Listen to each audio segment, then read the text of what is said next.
Hello, Drew. Daniel, how are you? Pretty good. Can you see me now? I can see you now. All right. Hey, good to see you, Drew. Hey, you, everything working all right over there on my side? It sounds okay. It was breaking up just a little bit, but I think then it came back, so I think we're going to be all right. Okay. I'm in the mountains, so the signal here, even the Wi-Fi is a little shaky. So Okay.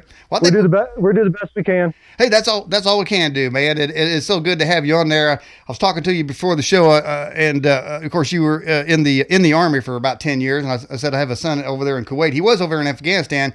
Then he shipped him over to Kuwait. But I tell you what, with some of the action going over there, who knows if the military is going to be called? And I know we're not really doing a political show tonight, Drew. But what's your take on General Salami getting his just due and the additional troops being sent over? Well, I definitely see that we've from what I see, we probably will go to war with Iran. I expect retaliation from them anytime now, and I think the rest of the public's pretty much on the same page as I am. It was their number one, it was a number two person in the whole country, right below the supreme leader. So yeah, I believe they will retaliate. And as far as from a spiritual aspect of it, I have had some visions and some input on it from off-planet intelligence that if this does lead to a nuclear standoff between Iran and the U.S. or any other country for that matter, that's when we're going to have mass contact. So it's that because they won't or the ETs or whatever you want to call them, off-planet intelligence won't allow that to happen. So Mm-hmm. I'm glad you brought that up. I've been interested in talking about this subject, so I'm Mm-hmm. glad you brought that up. Mm-hmm. Well, we should just talk about just a little bit further. Uh, Obama made a nuclear deal with Iran, and many people said it just really ended up giving them the technology or the time to finish building their nuclear weapons program. So, are you suggesting the nuclear standoff would be with Iran, or would it be with another country that possesses nuclear weapons? We're really, if we get close to a nuclear war, I believe, and from what I've gathered over the past 6 years, working in ceremony and working with channeling and whatnot, from what I understand, that they won't, the off-planet intelligence won't allow that to happen. Mm-hmm. So they will step, they will step in at that point. Mm-hmm. Did the off-world intelligences see uh, um, the World War II nuclear bombs in Nagasaki and Hiroshima? Yeah, the problem with the nuclear bombs, they pretty much let us, the off-planet intelligence are supposed to let us go through our experience here on Earth and make our own mistakes and where whatever comes of that until it starts making reverberations throughout the universe and it starts causing problems in other timelines, other dimensional fields, other frequencies, whatnot, and that's what happened in the 50s when we detonated the first nuclear bomb. Mm. Uh, Or whenever we started detonating nuclear bombs, the very first one, I'm not a historian or anything. I don't know dates that well, but the first one sent a vibration out through the universe that was taken. We were The attention was shifted towards us from the universe at that time. mm-hmm. Well, I can certainly see that. I wonder if those detonations was sort of a interplanetary timeline signal to suggest that the humans on this planet had developed their technology to such a point to have destructive weapons of that magnitude. But really, perhaps before that, they just sort of visited us, maybe a sort of R&R or whatever. But they didn't stop us from getting that Uh, technology.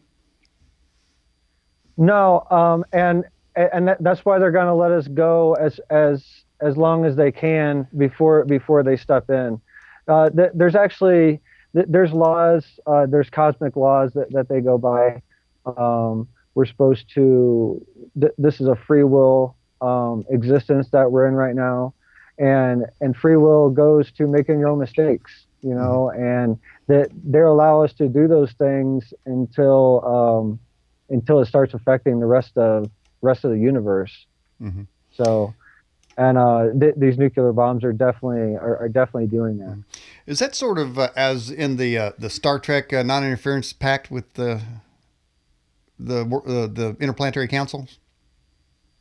Um, it has to do with the cosmic federation, whatever you want to call it. I've heard it called several different things, but basically it's an alliance of benevolent, higher dimensional, off-planet intelligent beings, societies, and planets. It has agreed to um, set a few basic laws that they would not interfere with us. They can monitor us and watch what we're doing, but any intersection in our thought processes or our decisions would the whole thing is about the experience. So they want to see how we are dealing with things, how we're reacting with things, how we're dealing with problems, how we're overcoming anger and whatever, all the different traumas and emotions that we go through in this existence. So, and yeah, they let us go until we wipe off the whole planet, and that's what would happen if we start trading nuclear bombs back and forth with other countries. You know, that's pretty much what's going to happen. Hmm. So really, wouldn't isn't that sort of good news? Is that you're saying that they may step in? I mean, there is that story of some nuclear launch facility that had nuclear missiles of a flyover of UFOs, and the missiles were deactivated. Is that do you believe that story is true? I do believe it's true. I have heard a little bit about that, and I've actually heard more cases. Uh, I didn't have any cases when I was deployed, but I hear a lot of troops that were deployed have experience with ships and whatnot, off planet intelligence, why they're deployed during certain operations, and yeah, it all coincides. You know, if we start stepping out of bounds too much, that it seems they do step in, and it's a consciousness thing. Their vehicles are powered by consciousness. They are consciousness. They're a higher vibrational consciousness than we are at this point right now. Mm-hmm. But I do believe outside of this space, time is non-existent, from what I've come to understand. And so outside of this 3D realm, this physical realm that we're in, you get into fourth, fifth dimensional on up, and you get up into ninth, 10th dimensional spaces. And that's when you're talking about angelic realms and whatnot. But this particular space that we're in right now, time is very constrictive to us. And honestly, it was designed by a man at one time. There was a group of people, or a man, I don't know exactly who it was, but they sat down and decided that we're gonna have 12 hours in a day. We're gonna break it up like this. It should look like this. The Mayan calendar is different than the 365-day calendar that we operate out of. So it's really just a storyline that we're operating in right now. And once you step out of that, there is no timeline. So honestly, what these off-planet intelligences are is ourselves 2 million years from now, 3 million years from now, or whatever time frame down the road. There are actually our future selves, if we're still talking in the language of a timeline. But they're actually our future selves, and they're actually coming back here because we're going through an evolutionary shift at this point. Where, as a human collective, we are moving forward out of third dimensional space into a higher consciousness. Mm-hmm. This is what I believe, and this is what I've Mm-hmm. come to realize, and through my experiences over the past years. Well, you had a couple tours over there and dealt with a lot of stuff. And obviously, you're a very intelligent person. What started you down this road? I know that in the bio, I think we wrote that you've had a near death experience. But what was the progenitor to you? So were you always this way, your beliefs, or kind of going in this lane, or did something steer you? Something happened traumatic that steered you into that lane?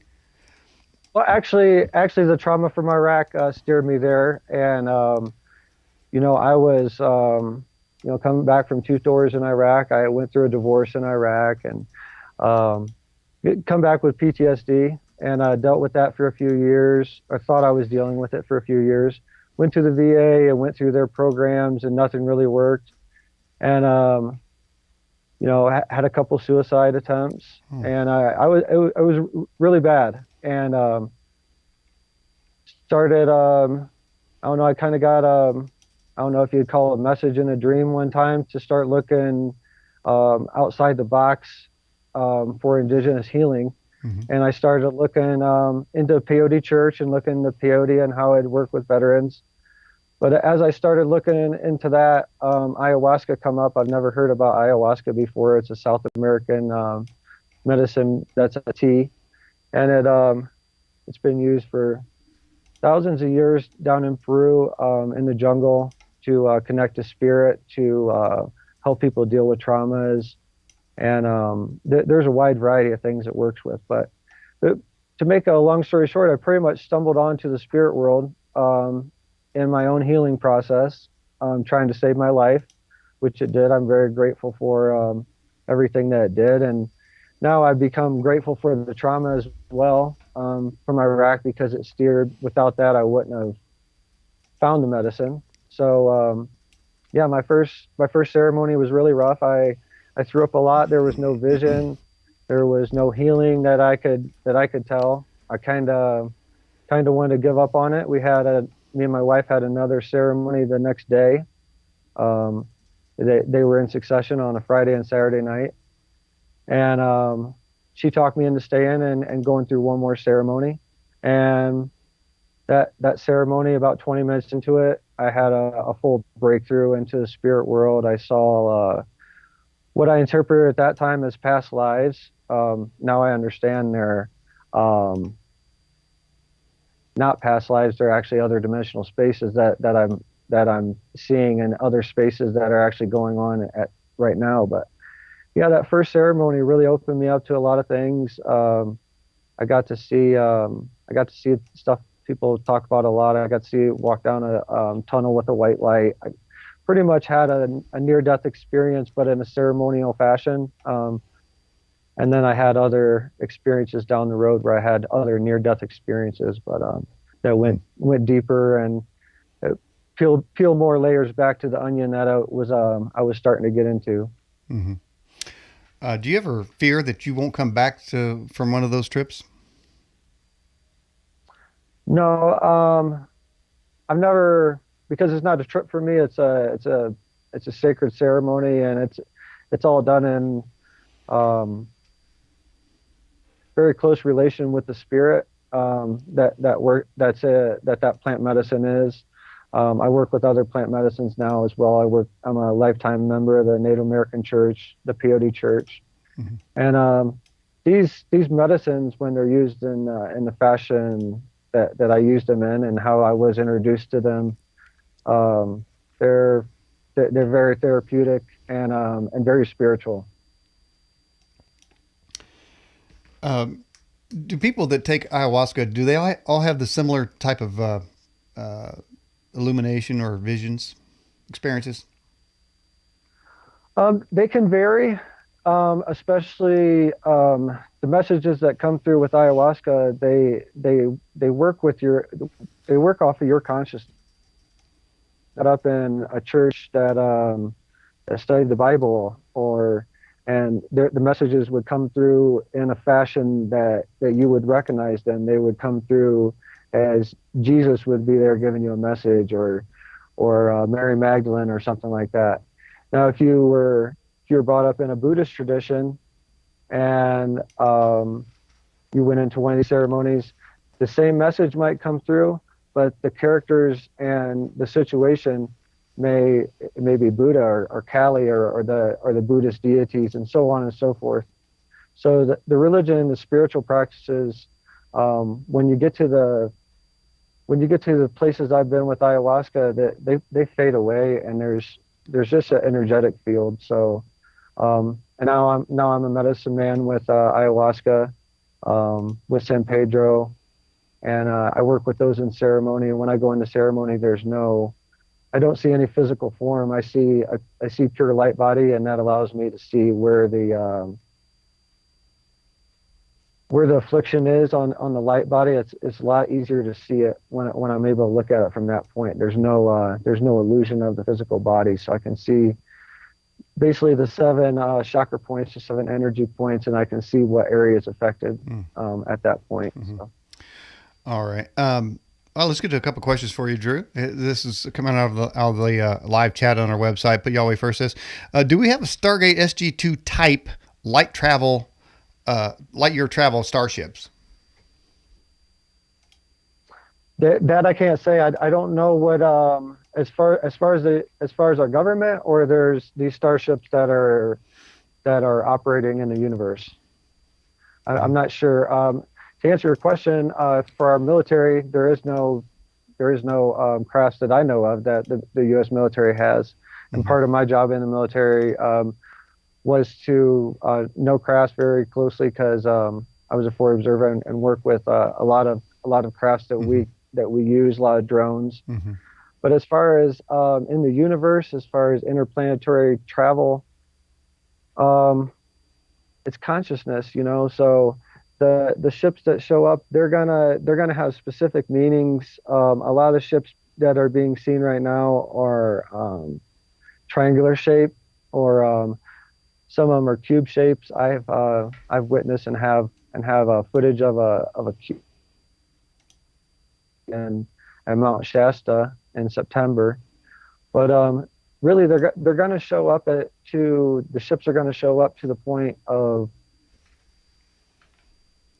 where it's going to have the most paradigm shift. And this is where the small scale, I just was looking on the news right before we started this, and there's all types of news stories coming out of all these drone sightings and this and that over Colorado and Nebraska. Yeah, that is correct. And, let me jump in there, Drew. That is very interesting about that. Nobody seems to know where these rather large fleet of drones are. Now, some suggested that these are counties that have armed themselves against the central government's intention to tighten gun controls, but I think they're looking. It seems to me they're canvassing back and forth. They're gridding. They're looking for something. Is that what you're getting? Yeah, I would. Are you still with me, Daniel? Yeah, I'm here. Can you hear me? Oh, yeah, you just cut out for just a second. Okay. But yeah, as far as the drones, I honestly don't think they're. I don't think they're from this planet. I don't think they're ours. I think they're extraterrestrial, off-planet intelligence that are here, prepping us for a mass contact event that's gonna be a paradigm shift for humanity. I could tell you personally, when I come to the full realization of who I was and who they were and how we were it was a very freeing realization. I felt true sovereignty for the first time, because my near-death experience, I had a near-death experience this past year. And in the near-death experience, it was very confusing at first, because I didn't realize I was dead. I didn't realize I was out of my body. I really didn't realize it. I was kind of confused for a moment, and I heard them talking about me, and they're saying he's not breathing, and they're checking my pulse. There's no pulse. And this went on for about 7 minutes. I come back into my body, but I thought I was there and awake, but I really didn't understand it. But the understanding that I got from that, the overall understanding that I got from that, is that we're energy, and we never shut off. So when our eyes close, our breath stops and our heart stops beating. It's literally like getting Ram Dass puts it very well. It's literally like getting out of a car. You're not gonna You might be a little upset about your favorite car that you've had for 20 years, or since you were a kid, since you were 16, your very first car, but you're get over it, and you're about to get in a new car, and that's pretty much what the cycle that we're in looks like. And yeah, I don't know. I kind of went off on a tangent there, but It's all right. All right, Jerry, let's get to another question. This is from 1.0 from the live chat as well. Are the aliens controlling Trump? I believe Trump is part of. I believe Trump is part of a storyline that we're seeing play out. I will make a prediction about this, that the visions that I've had. I do believe that Trump will be our last president. I believe the American government is going to collapse it to some extent, or be reformatted in a different way. And as far as the government, the way it looks right at this point, I believe Trump will be our last president. But by the way, I've heard. I don't know if you reviewed this program. We've done this like the 956th show. But I've had a lot of people say that the last pope was going to be the last pope, but he's still there. I mean, there was another pope. So, I mean, are we sure? You know, are you getting intel from off world that says? I've had, you know, I believe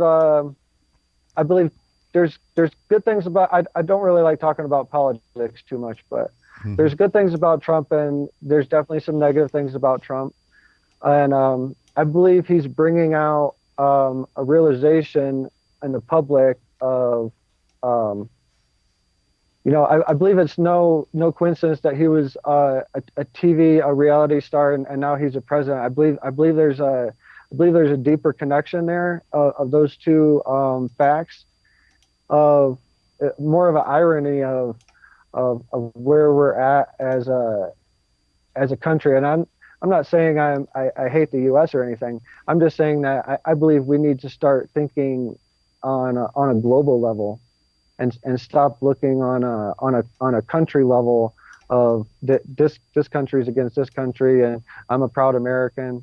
Being a veteran, I mean, I have a flag tattooed on my arm, and you know, I proudly served and did what I thought was right at the time, and I don't regret that at all. And I don't take away from anyone doing that work either. You know, I honor that as well. They're doing what's in their heart as they feel is best at the moment. But I do feel that we need to start thinking on a global level, thinking on a higher consciousness. Well, I don't see anything wrong with that. But Drew, it seems that that sentiment is sort of just stateside here. Globally, you know, we have China with Muslim concentration camps, and we have Africa with butchers all over the place, and we have the Middle East constantly in war. And I don't see that ever ending. I don't know, no kind of alien intervention is going to stop that mess over there. So is anybody over there thinking, like a lot of people such as yourself have sentiment here, why can't we sort of get together, heal the planet, to say, and that's not like New Age. You heal the planet. Look, I can't stand the fact that there's famine in Africa all the time. We have the technology and the resources to fix that, but countries won't do it. They're selfish, and you know, America, of course, is probably the most generous nation in the history of the planet anyway. But they can't sustain the entire planet. We need cooperation. The kind of cooperation you're talking about simply doesn't exist over there, or does it? It does in some places. The places you mentioned, there's definitely conflict. I mean, I was on the ground over there. I saw it in the early stages of the Iraq War, and it's still going on. So there's no doubt there's conflict. There's conflict all around the world, but there's also mass meditations of 1 million plus people meditating for peace at the same time. There's Buddhist monks that, you know, set up in the mountains and dedicated their lives to raising the vibration through their own meditation. And you know, if you go, but are they getting anywhere? What's that? Are they getting anywhere? The monks. I mean, what are they, like 10? I mean, isn't it going to take like a whole country? It will take. Well, as Stephen Greer said, it will take 1% of the collective to change its consciousness for the entire collective consciousness to shift. And I believe that's happening, and I believe it's speeding up as we speak.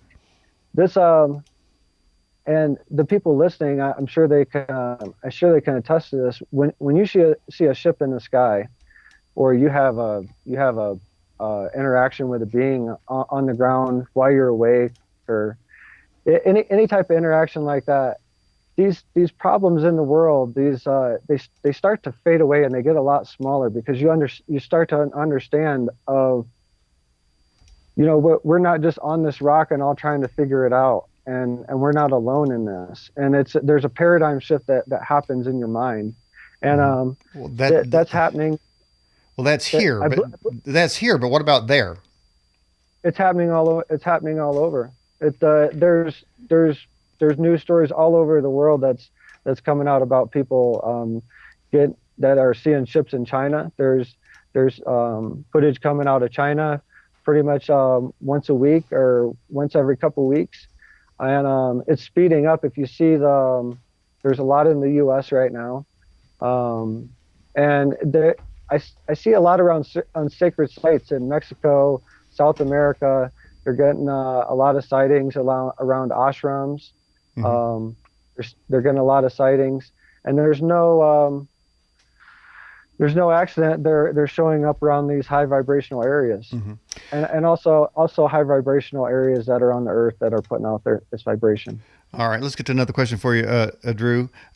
This is from Zur out of the live chat. Did you ever see or hear stories about the TRB3 sightings over there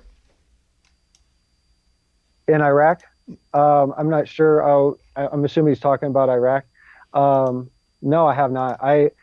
I've just been interviewing over the past week. I've been interviewing with MUFON. I got 3 investigators talking to me about my experiences and whatnot.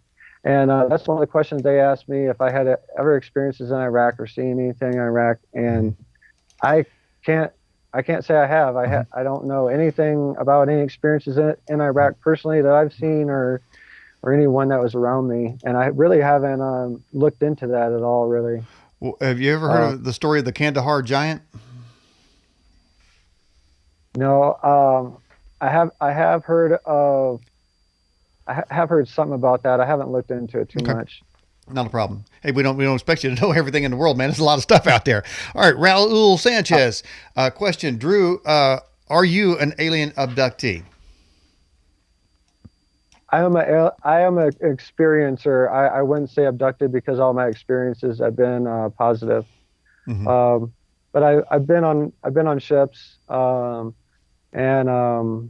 I've astral traveled. I'm a channel. I've channeled Osiris, a Pleadien Collective, Source, God or Source, whatever you want to call it. Yeah, I've done a lot of things, but yeah, I wouldn't say I'm an abductee. I've never been taken against my will, I don't believe. Well, let's see if we can nail this down between God and Source. This question came in from Lorna Thompson. Says, Drew, when you grew up, were you exposed to the Bible at all, or church in general? When I was young, I was baptized as a baby, and we did go to church up until about 6 or 7 years old. There was a family tragedy that I wasn't privy to knowing because of my age. But something happened. We stopped going to church. I think my dad lost faith somehow. But I never really studied much of the Bible. And I've been asked this question a few times about, have I ever read the Bible? Mm-hmm. And I've never have. But this is usually asked by people that has read the Bible a lot, and they start hearing things that from the Bible are the same message. And mm-hmm. I'm not trying to claim I'm anything. I'm just someone that's here that's had a lot of experiences. I'm here to share my experiences, and I'm not trying to get people to believe who I am or what I talk about. Even I'm just here spreading it. And if coincides with you, that's great. Well, as the logo up there says, the truth is out there. Some say, or less, a lot of people say the truth is, there is truth in the Bible. I'm just wondering if you could add that to your experiences or your knowledge base. Do you think it could enhance your knowledge base? Well, I'm working on a book right now, so I'm trying not.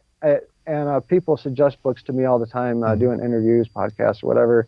I'm trying not to read any books right now because I'm trying to get done with my book first before I'm trying to limit my outside interference and just give pretty much what's come through in channel for me to write down. Mm-hmm. But as you can see, my name is written in the stars, Drew.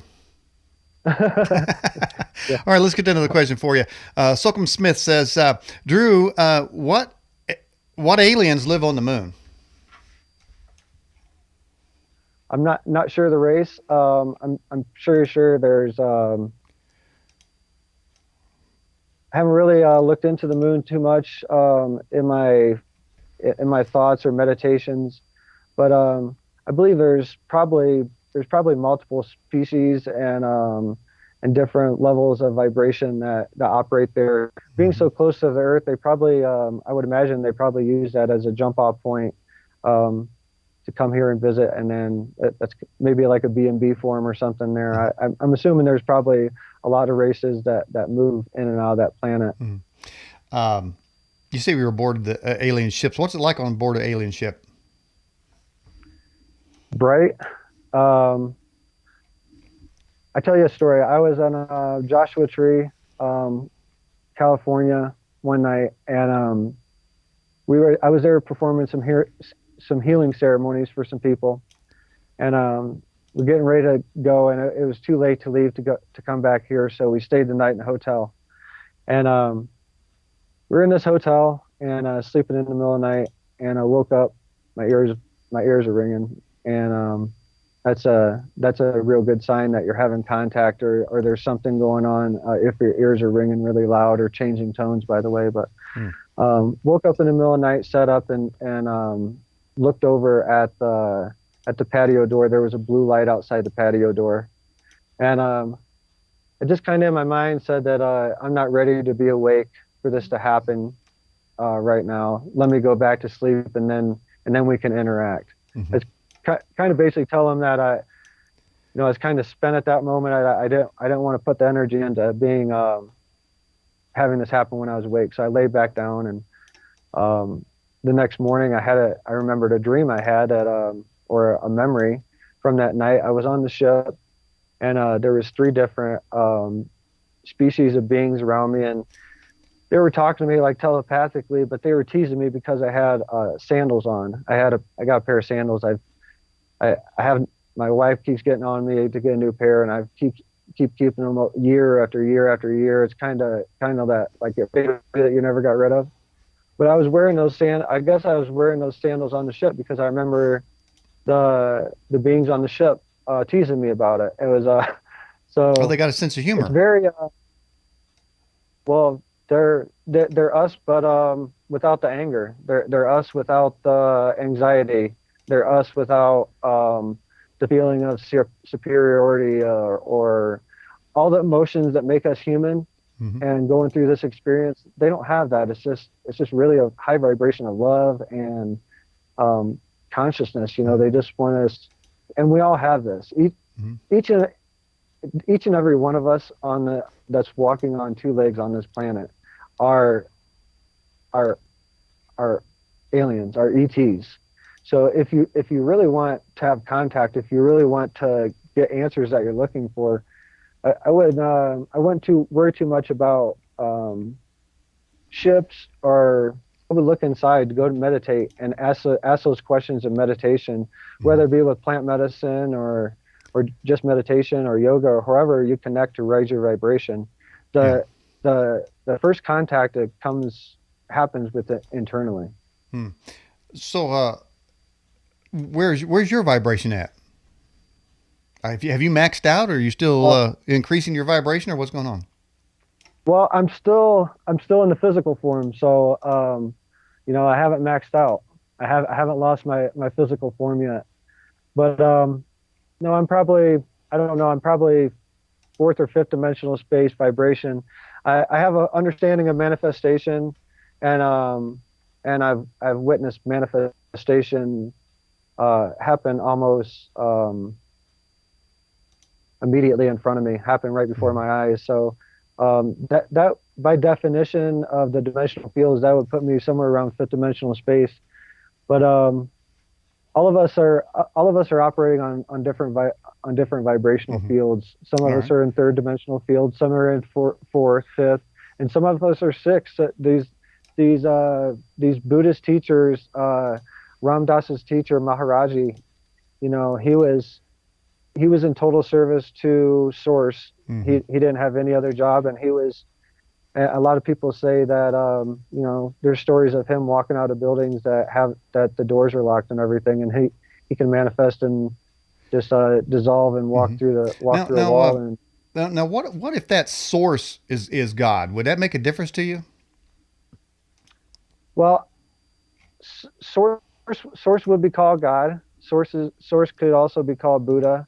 Source could be called Allah. Source could be called the Creator. Source got a Would this source ever have uh, people's worst interest in mind? Would any of these sources have evil intent for humans? I don't believe so. The If you're talking about religions or deities, they are just different names for the same thing. I share a channeling I got from Source. It said, Source channeled through me one day. He said, I am the source of all creation. You are the creator through the manifestation. Step back into your power to facilitate the upcoming energetic shift. So what that's saying is we have to stop looking for a savior. We have to stop looking for a savior to come save us, because it's Mm-hmm. really inside of us. Mm-hmm. You know, I've learned this.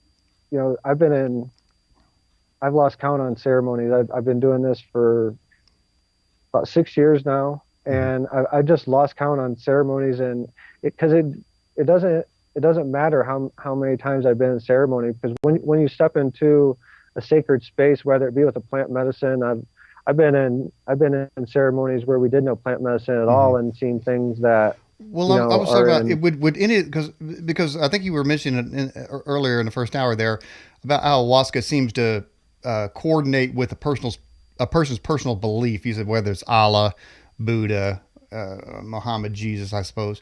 Uh, but would any of those uh, um, people that they believe in? Let's just say I believe in. Johnny Appleseed, and Johnny Appleseed is a creator. He creates worlds. He goes around and seeds worlds, whatnot. But he also destroys Sure. worlds too. He doesn't like people very much, and he, like in the Greek gods tradition, casts down uh, evil on them, strikes them with lightning bolts, and causes crops to fail, and enjoys the misery created. Would that person be out there, perhaps? Giving vibrations to people, and would people connect to that person, or would that person be excluded from the type of people you say is connected through ayahuasca? Well, I think we're a little off on the understanding of what I'm talking about, Daniel. The what my belief is, the religions, the deities are basically a language. If you speak Spanish, I speak English. We're speaking two different languages. But if you say amor, which is love in Spanish, and I say love in English, we're both our intentions and what's going on in our mind and our heart is both the same thing. Mm-hmm. So it's just a language. So these languages that we come up with, that all these different religions and spiritual practices, thousands of them, thousands of different names for the same thing. There's just Mm-hmm. one thing Yeah. that's the source. Mm-hmm. The When you start seeing these deities, or you see Allah that comes up, or Jesus that comes up in ceremony, it's just simply a language that the consciousness knows that you're familiar with. So it's a so take away the word language or spiritual practice and put in language. So it's not a spiritual practice anymore. It's not religion. It's not a church. It's a language. It's a language that you're going to understand. And once you get to a higher vibration, all that goes away, and you start getting direct energy transmissions. Is Allah that's where the astral? Okay. Well, is Allah being misrepresented in the Quran, where it says hide behind a bush and wait for a Jew to kill him? Is he being misrepresented? I'm not here to break down what the Quran says. I'm just wondering if that type of thinking would disqualify that person from being source. Well, it wouldn't disqualify the person that's in the ceremony, because ultimately, we're looked at with unconditional love from source. So even if our beliefs are off canter or not in line, when it comes down to it, we'll be taken care of. So I don't really want to speak on the Quran. I've never read the Quran. I've never read the Bible. So, well, hey, you might be interested to know. Obviously, you obviously have love intentions in your heart. You might be interested to know. I believe the Bible says God is love. So I think he's the only one who really makes that claim. I don't know any other sources that do. All right, Rose has this question here. It says, "What kind of ET contacts have you had?" I had a one-on-one contact. The most profound was one-on-one contact near Chaco Canyon. It was in actually Cortez, Colorado, February of 2019. It was anniversary for me and my wife, so we went down and checked out Chaco Canyon, did some hikes through the park, and I sung a few native prayer songs in the canyon.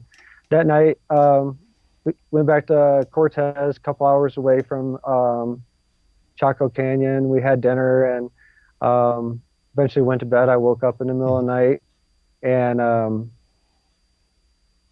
was going to smoke a cigarette, walked outside to smoke a cigarette, walked out the back on the back porch, and I started vibrating really hard. My ears were vibrating, ringing, to the point where it's just a deafening ring coming through my ears. My body I felt a vibration that was emanating from inside my body out, and I just I didn't know what was going on. It started making me sick a little bit, and this all transpired within a second or two of me walking outside. I started getting a little sick to my stomach and went to spit and leaned forward to spit into the grass. And out of the corner of my eye, I saw something standing beside me. I stood up and looked at it, and at first I thought it was a shadow. It was basically just a black being, my height. There was no skin tone or anything, just a black being. I thought I turned around and looked real quick. I thought there may be a street light behind me or something. This is about 2 o'clock. This is about 2-3 o'clock in the morning, and as I'm looking at this being, trying to figure out if it's my shadow or not, it's two eye slits open up, and the only thing that I can see other than the blackness is two white eyes that are illuminating, and they slowly start to open. And as soon as I start to see the crack opening in their eyes, I start receiving. I start seeing a lot of different visions, of how the universe was made and how the human body's made up. How the universe is made up and how it's all of one template, and just a lot of very, very detailed information I was receiving. A lot of flashes of the future, past. I really don't know all of it. What all of it was really, I guess I'm still trying to figure out what all of it was, but yeah, that went on for, I don't know, 5 to 10 seconds. I end up basically my body kind of fell from exhaustion, and the being was gone. I went inside, woke my wife up, and thought about pulling my hair out, thought about checking myself into a mental institution, and then I realized it's what I've been asking for all along. I wanted clarity of what what it was. And a couple of weeks, the conversation kept on for a couple hours. We eventually went to bed.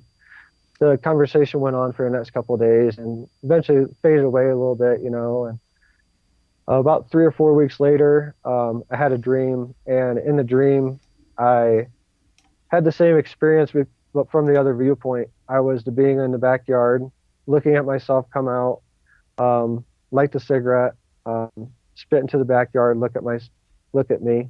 So I was seeing me that you're seeing right now, but I was the being. I was the off-planet being, and in the dream, I was like, what is this? What's this mean? It's like, well, you're operating on you're bilocated. You're operating on several different dimensional spaces simultaneously at the same time. So this is a realization I come to from that experience. So that's probably one of the most profound ones. There's several other ones, but lot of ship sightings, ships on camera, ships on video, ships coming to my house. But that was probably the most profound one out of all of them. And that's when I told that story to MUFON, that's when they really got interested in talking to me. Mm-hmm. Okay, let's get to another question here. It says, was it kind of a political question, I guess, from the Rebel Shepherd? How can globalism ever work if greed still exists? Seems to me greed would just get more intense. Of course, we were talking earlier about how the world should come together, but I'm not seeing it. I'm not seeing it trending that way, to use an internet metaphor. But, and I'm telling you, Drew, it seems like it's going to have to be more than a couple monks running around there. Hey, just recently, the Pope was walking down a line of people, and a woman grabbed his hand, and he took and just started smacking her hand. I mean, that's the Pope. I know the boy got problems. I saw that. The boy got problems, but this guy leads a huge amount of religious folks around the world, and he's over slapping people around right before he's going to talk about violence against women. And here's the boy running around in a robe smacking people. So, I'm thinking we got a long ways to go. Well, he's probably the Pope's probably stressed out. There's stressed out. The thing about aliens, ETs are coming to light, and the Vatican is setting on a lot of secrets. That's pretty well known fact in the UFOlogy community and whatnot. Mm-hmm. The Vatican's setting on a lot of secrets, and it's coming to the point where they're going to have to admit all these things. They're going to have to admit that the books that are taken out of the Bible that talk about reincarnation, mm-hmm. and how they were worded differently.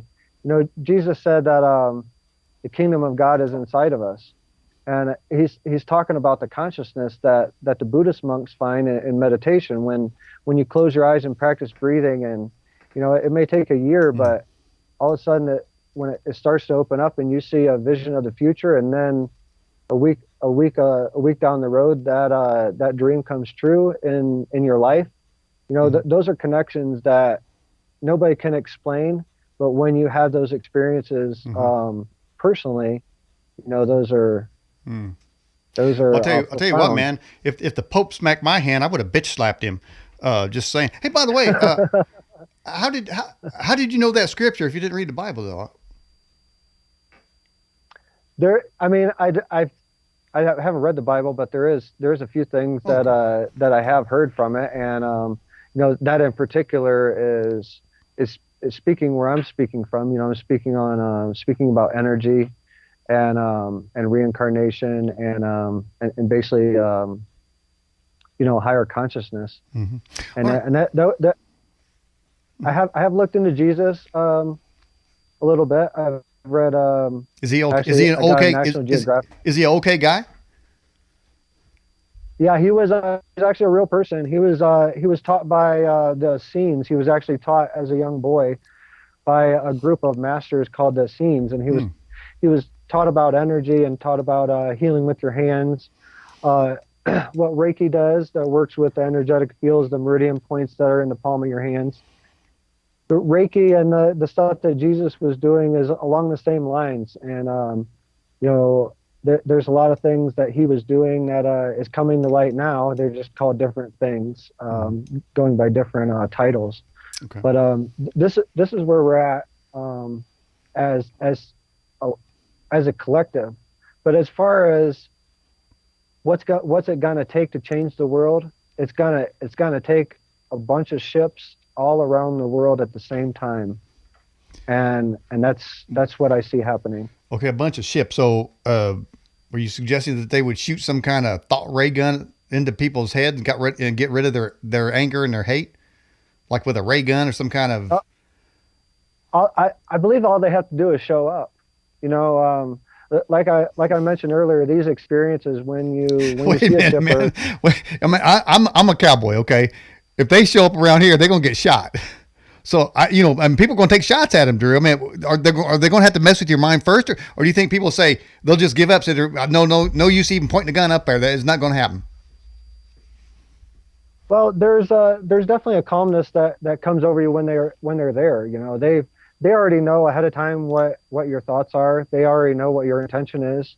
So if they're showing up, who they're showing up to now and who they're communicating with now are the ones that are in the vibrational space that they want to communicate with. Um, they're not going to show up. And even if you do shoot at them, it's not really going to do too much. There's plenty of cases, MUFON cases that from, when was this? I don't want to misspeak, but I think it was Vietnam War or Korean War. Can't remember which. This is a documented case. They fired at a UFO that come down. It was about I think it come down to like 300 feet or something. It come within firing range of rifles, and the company commander ordered them to fire on the rifles. And the return fire was actually the bullets that they shot. So Wow. it's they reversed the bullets, and Whoa. and there's more than one case of this happening, and there's cases actually with missiles this happening. Well, there's also the case back in the 40s. I think they call it attack over L.A., where a UFO had sort of parked above L.A. and the military started shooting at it. Are you aware of that? I have heard of that one. And, I mean, that made the papers. That made the papers, and there was a picture of spotlights aiming toward the UFO that was hovering there. And Drew, back then, I mean, I don't know how we're going to respond much differently now. I mean, our first instinct as humans is to get a gun like his tank back here and start firing. Like, the day the world stood still, meant that craft was completely surrounded, and they were itching to shoot at it. But you're suggesting if we see them today, that all of a sudden we're going to say, come and take us? It's not come and take us. It's for one, I think we've all agreed that we're not alone. There's too many news stories. There's too many videos online that we're alone in the universe. That's the first question. I think as a collective, we can all, for the most part, agree that we're not alone. Next question is, where are they? Who are they? And what do they want? Are they good or bad? These questions going through my process. I heard all these stories about abductions. I heard these stories from Corey Good about secret space programs and non-malevolent ET races and all this and that.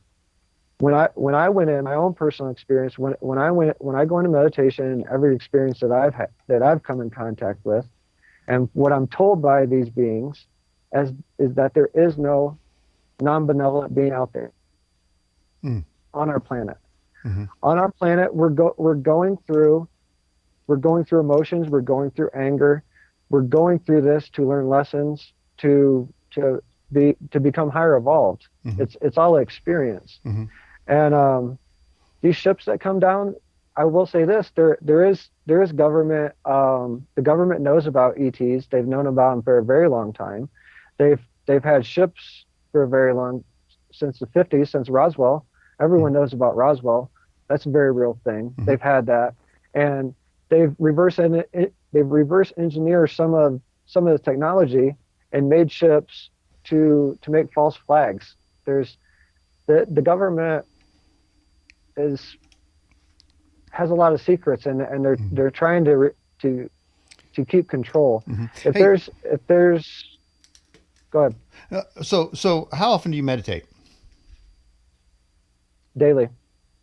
All right, so obviously quite a bit. Hey, do me a favor, man. You can contact me later on, but next time you meditate, this from my own personal knowledge, just say something like, Jesus, if you're real, show yourself to me in the next week. You just ask him, just in one of your personal meditations, and then email me or something. Let me know if anything happens. Would you do that? It's already happened. I will tell you about that. Okay, go It's ahead. already happened. I've asked confirmation for that. So I had experience in Florida where I was walking through. Me and my wife was in a grocery store, and I started hearing. I started getting anxiety. I thought I started hearing things come through the music that was playing in the grocery store. There was one word would pop out, and it would coincide with the word that I would see on a box as I was walking by, which the next word would come from a person that walking by that was in the aisle. And it would be a message of, you're okay, you're protected, or we are with you, or something like that. So I was telling my wife, I was like, I got to get out of here. I was like, I was starting to hear people's thoughts as I was walking by them. I walked by one lady and her legs started shaking uncontrollably. One person's arm started shaking. Just some very weird things like this happened. And so I told my wife, I was like, we got to get out of here. I was like, I can't take this. Like, I can't be around people right now. I need to meditate or go take a shower or something. Mm-hmm. And she's like, I only got a couple more things. Let me get these things and we can leave. And I was like, okay, well, let's I'll go over and wait in the produce section. I'll pick up some apples and stuff, and there's nobody over there. I was like, I'll just wait here. You'll be back in a few minutes, and we'll get out of here. She leaves, and just as soon as she leaves, I hear this voice behind me, and it said, I'm so thankful you're here again. And I was like, oh man, I was like, what is this? I was like, I didn't know if I was about to have a vision or if it was someone actually standing behind me. I waited for it to say something else, and I can't remember what else it said, but I was like, it's calling me son or something like that. I turned around, and it was a nun, and she was dressed in her full outfit. She was there shopping. It was a physical. It's not a dream or a vision or anything. And she's crying. She's holding her rosary and looking at me, and she grabs both my hands, and she pulls them out in front of me, and she puts her head in there, and she's crying into my hands, and she's giving me this big hug, and she's just staring at me, and about this time my wife walks up, and I'm like, okay, babe, I was like, we gotta get out of here. I was like, this is some weird stuff going on here, and I was like, I don't know what's going on, but I get this message that I need to look into the story of Jesus. And this, I had this message in my head. I kept saying over and over, look in the story of Jesus, look in the story of Jesus. So as I'm talking to my wife, she's like, well, you think you should read the Bible? And I said, no, I asked that. And they said that the information in the Bible is valuable, but I don't need all of it. I just need to see it. I just need to read like Cliff Notes about Jesus Christ. So, well, how about pull it up on your phone? At that time, I tried to pull up my phone, and my phone was shut off. The words were scrambled. I don't know really what was going on, but I think my electrical field was definitely affecting my phone. So that was out of question. As we walk up to the cash register, we walk up, and I go up to the register to check out your food. And my wife goes, let's go to 3. It's empty. And I'm just talking to her about all this stuff that's going on. I said, man, I really gotta find a book about Jesus Christ. I gotta find it. Like this voice in my head is not gonna be quiet till it happens.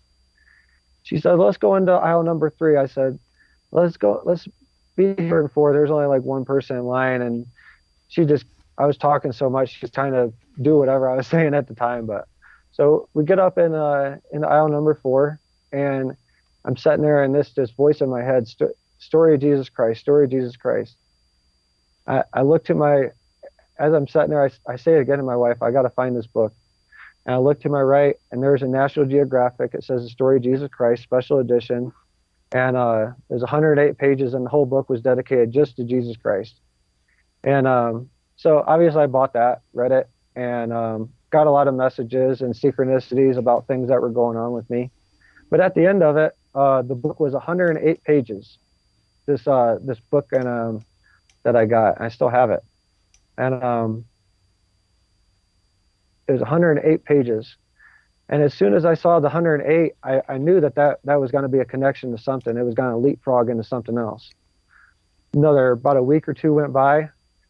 Never really looked into the Buddhist traditions or anything like that too much. And I happened to be reading an article about the Buddhist tradition. And they was talking about how the Buddhist tradition has 108 different gods that are involved in the Buddhist tradition. So I started. I took that as a sign, and I started looking in, not really studying the Buddhist tradition, but just kind of looking over it, seeing what would pop out at me. And I started seeing a lot of similarities to Christianity and the Buddhist tradition. And I'm a Native American Sundancer, and I'm a carrier of the sacred pipe. So these three spiritual practices, Christianity or Christ conscious or whatever, Buddhist consciousness or Buddhist culture, and the Native American consciousness or culture or spiritual practices, I saw so many similarities that they all just weaved into one. Mm-hmm. And then I started looking into other ones, and there's it's kind of like the telephone game. If you've had 100 people change things, people own personal beliefs are going to get put in there in little ways. Even if it's not intentional, it's going to get put in there. But they're all really talking about the same thing. Mm-hmm. That's what I come to find out. So that was my experience with instant manifestation. Yeah. Somebody suggested, I think there's a Bible out or an audio tape or something you can get that just has the words of Jesus. I mean, some Bibles actually has just the words of Jesus in red, and you talk about cliff notes. That sounds like be a perfect cliff note type thing there. So you might see if there's a podcast out there with just Jesus words that would be extracted from the red, and it's just played audio, or maybe even get that book there too. All right, we have this here from Jim Taylorson. Says, how many types of or races of aliens are out there? Well, it's really, it works off of consciousness. So if we were to sit here and come up with a brand new name for a species of aliens, we could just say it's Zolgoth. And if me and you start talking about the Zolgoth race, and we start to have our own ideas of what we think that might look like, that's when that race will start. So really, it's an infinite amount. It really works off our consciousness, and it's not really designed like it is here. It's working off of the universe is working off of our consciousness, mm-hmm. and these beings' consciousness together. Mm-hmm. We each have our own individual storyline that we're manifesting. Mm-hmm. Yeah. The Edge broadcast, and this, mm-hmm. and go ahead. No, I was going to say, what did you think about that idea about just getting a cliff note, say the words of Jesus in red, and reading them? What do you think about that idea? It wouldn't be a bad idea. I mean, I don't think I don't see anything wrong with it. Yeah. I don't know if I would do it at this point. But you might get a lot of wisdom for your upcoming book, man. I don't think the words of Jesus are copyrighted, man. All right, hey, let's get to another question for you, Drew. Raul says, why can't aliens just leave us alone and not interfere in human affairs? Now, you mentioned earlier that they're really not, but then you said in this hour that they may show up, and wouldn't they not interfere in human affairs? If they interfere in that form, it's to stop. It's to stop our own destruction at that point. But ultimately, there's and you can look into Dolores Cannon. I think she wrote about 19 books. She worked with hypnosis, and she talked to a lot of these beings through channel and in these through this hypnosis process, and has got a ton of information on these things. I'm sorry, can you repeat the question one more time?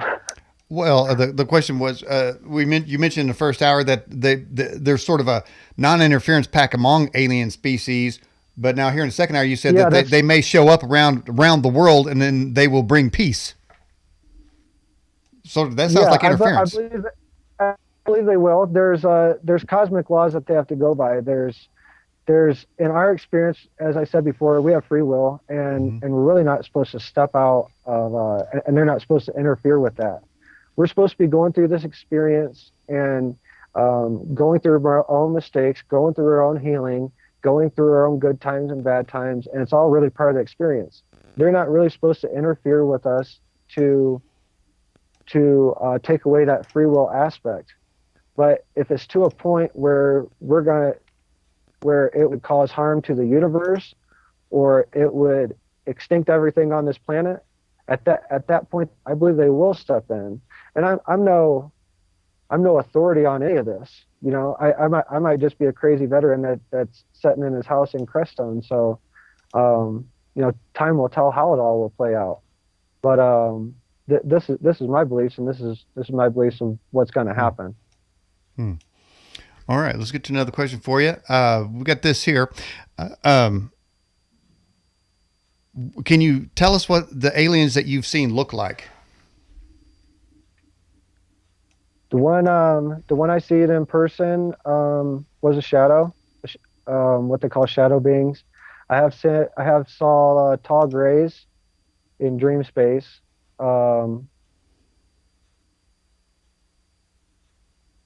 I saw straight light beings in the astral realm, and that's it basically looks just like a spark that never goes out, and it's just as far as light beings, that's higher dimensional. I've seen Bigfoot. I had an experience with Bigfoot in person while I was awake. Well, tell us about Bigfoot. What happened there? This was in a ceremony they call a Uwhippie ceremony. It's very old. It's over 20,000 years old. It dates back to Neanderthal days. They found proof that they were doing this ceremony back. The Neanderthals were doing it. And there's no medicine. There's no psychedelics that you take with it, or no ayahuasca or anything like that. It's simply songs. There's 28 songs that get sung in succession, one right after another, prayer songs. And that calls out a Bigfoot? What's that? Does that call out a Bigfoot if you start singing songs?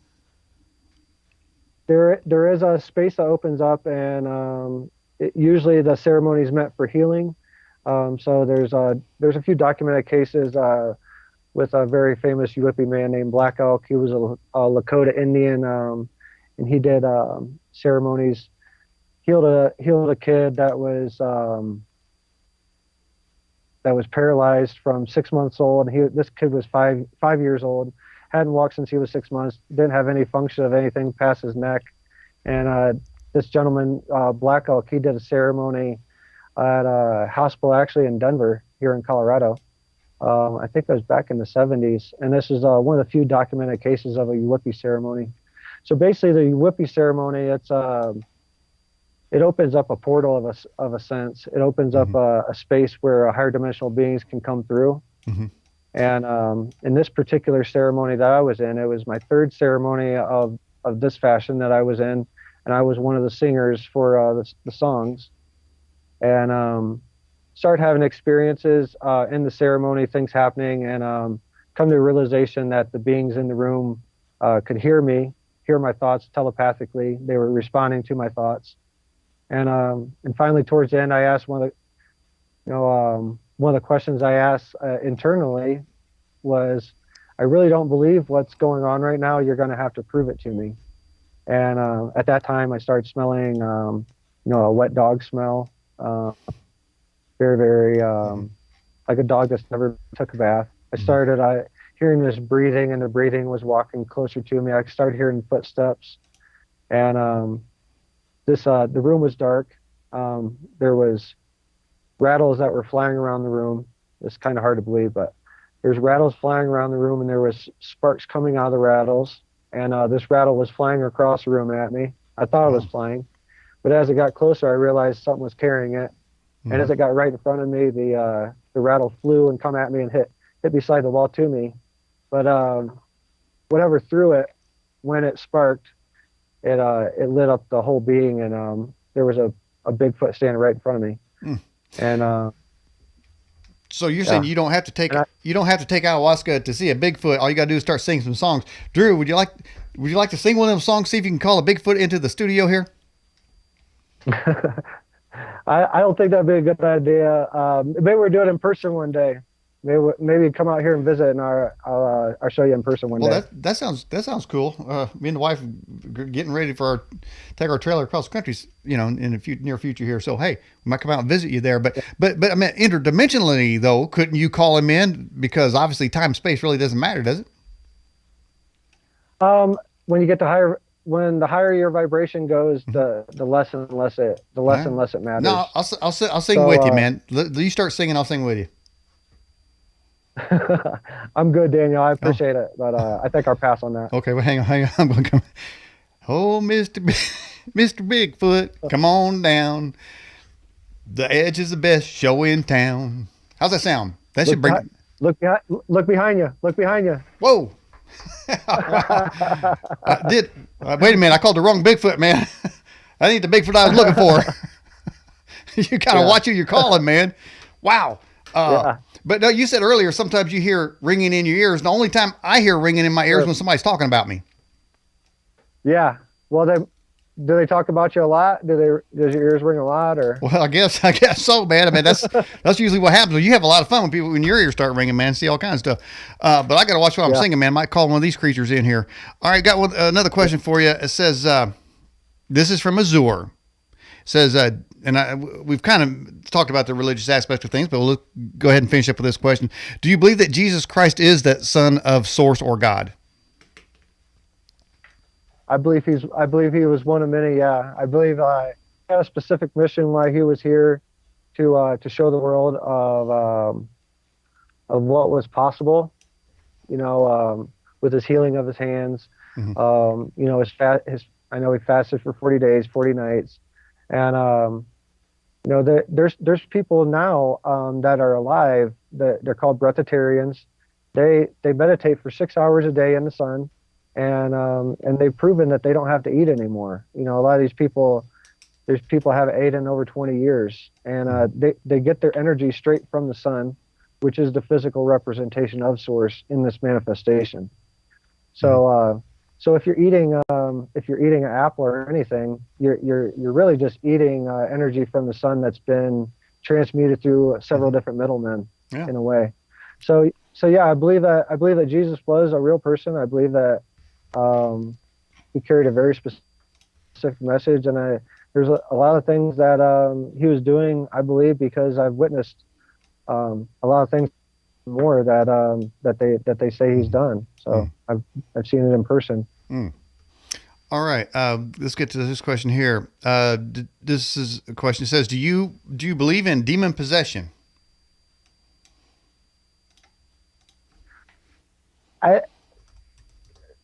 Funny story. I just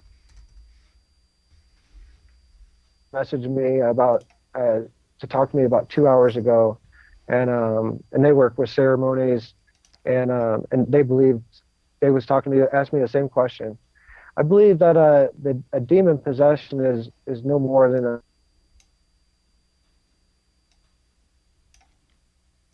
Oh, you froze up there. Can you hear me?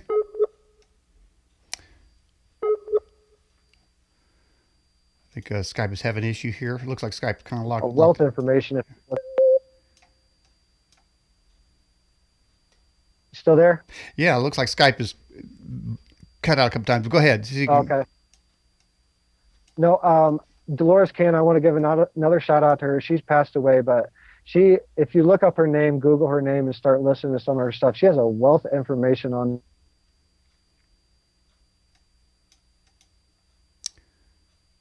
We're losing our signals a little bit.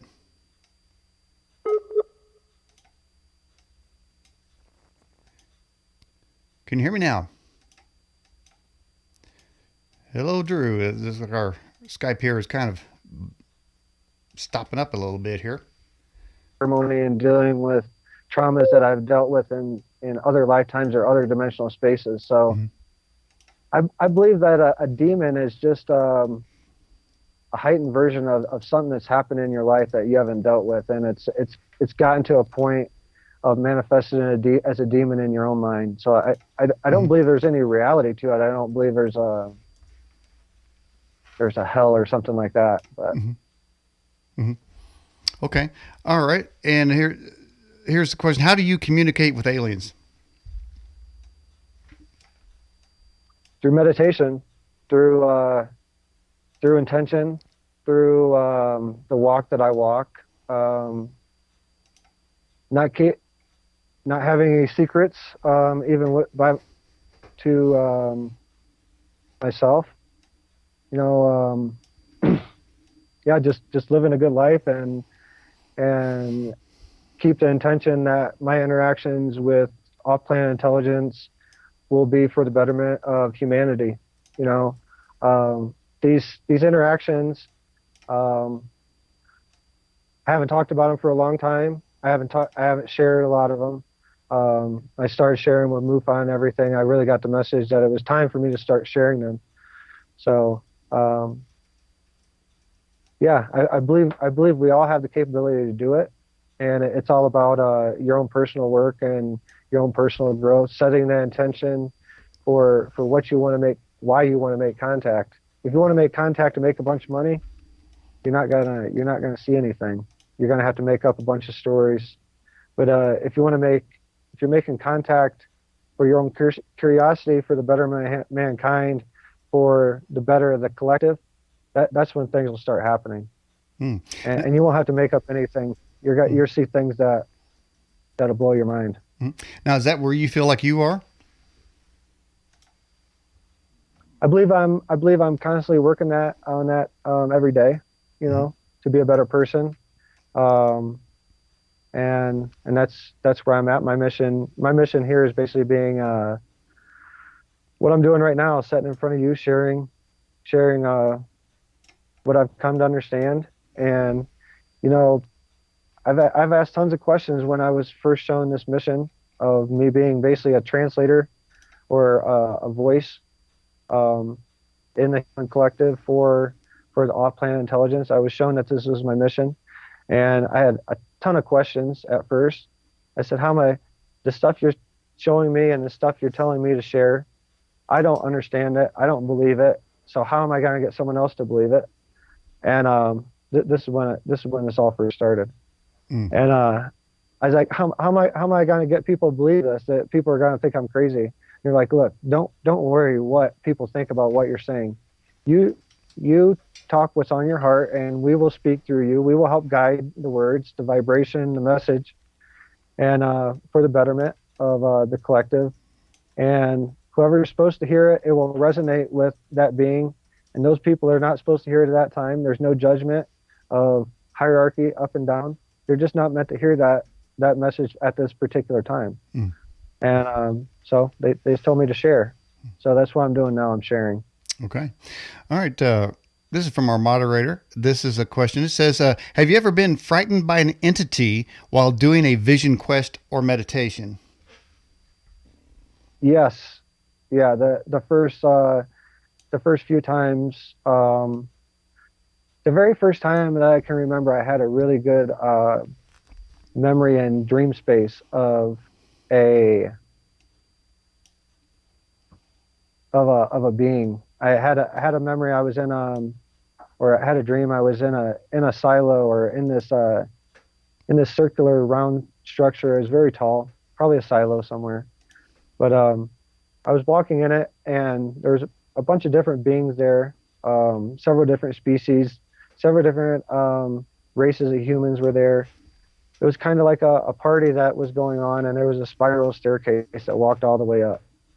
And I get to the top of the spiral staircase, and as I get there, I start to realize that I start to get a feeling that this is my house. Like this belongs to me. And people are leaving trash and not picking up and everything. And I start to get a little irritated, but kind of brush that off. But at the top of the staircase, there's this big control panel. It's like it's like a C, kind of like on The Simpsons, the half control panel they always had his foot up in the beginning of the show. It was one of those type of things. And there was a human there that was on the top by this control panel. We started arguing, and we ended up falling over the control panel. And I'm falling in midair, and I see the guy that I was arguing with. He fell and hit the ground, and at the bottom of this pit. And right before I got there, I stopped myself and was able to slowly land on my feet. I looked up, and there was a very, very tall gray alien, probably about 14 feet tall, and he was hanging by a chain by his feet upside down, and I was looking at his eyes upside down in the bottom of this pit. And that really that was the very first memory that I had, and that really shook me hard. So still haven't interpreted that one fully, but yeah, that was I have a feeling that's probably something I might see in this lifetime still. So Well, that scared the crap out of me, man. I mean, if I see some kind of demon or alien hanging upside down, first of all, I'd be thinking it's like a vampire or something. yeah, it was definitely dead. The sense that I got, but as soon as I saw it, I woke up, but yeah, I've had a few other instances where I definitely had fear, but when I definitely with the experience, like with the experience with Chaco, when I was in the presence of that being, there was really nothing that was going through my mind other than pure love and high vibration and a lot of information, a lot of millions and millions and millions of years of information. And I've learned from talking to other people that talk about the same things I do. I was downloaded a lot of information on advanced technology, on crafts, propulsion technology and stuff. So these things really don't come out until I start talking to someone about them that has some type of knowledge, and then it starts flowing out of me. But yeah, this definitely had some conversations like that that surprised myself for sure. Well, if you have another scary situation, you might consider, I've heard some people say on this show that using the name of Jesus has a really bad effect on crazy entities like that. You know, Drew, we've been talking about higher vibrations and love, and I think I'm going to read one of the best definitions of love I've ever came across in my research. It is out of the Bible. Let me read this real quick as a definition, Sure. so we could say vibrations or love, but it goes like this. I think it's found in the newer part of the Bible. It goes, love suffers not and is kind. Love envieth not. Love vaunteth it not itself. It's not puffed up. It doesn't behave itself unseemly. It doesn't seek her own. It's not easily provoked. It thinks no evil. It rejoices not in iniquity, but rejoices in the truth. Love beareth all things, believeth all things, hopeth all things, endureth all things. Love never faileth, but where there are prophecies they'll fail, where tongues they'll cease, where their knowledge it shall all vanish away, but love will never vanish away. I think that's one of the best descriptions of love, or you might say high vibrations, I've ever heard. That's that's a really good one for sure. Well, listen, Drew, Go ahead. ahead. I was going to say, we come to the end of the broadcast here. Any final thoughts you have to say? Just blessings to everybody, and you know, let's try to get along, and let's try to think on a bigger scale. Let's try to think on a consciousness. Let's try to think as team humanity and team you know, team love or team Christ consciousness or whatever you want to call it. Let's put away the flags, and let's raise one flag of humanity. And that's I think that's where we need to get at, and I really hope that I see that in my lifetime. But thank you for letting me on, Daniel, and really appreciate it. Really appreciate your time, and we should do this again sometime. Okay, Drew, I appreciate you coming on the show, and yeah, we'll have you on again sometime. How about that? Sounds good. All right. Thanks so much. All right. Have a good one. You too. Bye-bye.